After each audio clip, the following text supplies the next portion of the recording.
काई बिन सुनाय धानी बगिया तो सुन लागे आंगन हो।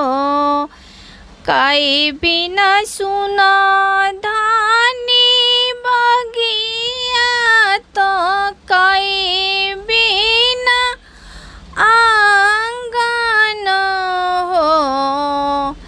ए मैया काई बिना सुन राउरी मन दिलिया तो देखी के भेवन लागे हो। कोइल बिना सुन धनी बगिया तो बालक बिना आंगन हो। ए मैया राउरी बिना सुन राउरी मन दिलिया तो देखी के भेवन लागे हो।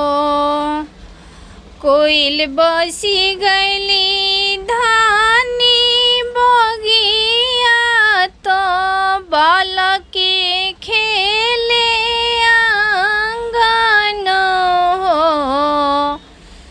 ए मैया राउरी बसी गईनी राउरी मन दिलिया तो देखी के सोहावन लागे हो।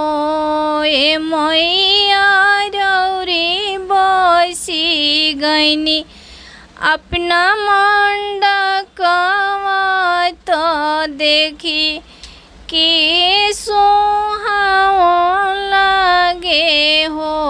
ए मैया राउरी बसी गईनी अपना मंडकवा तो देखी के सोहावन लागे हो।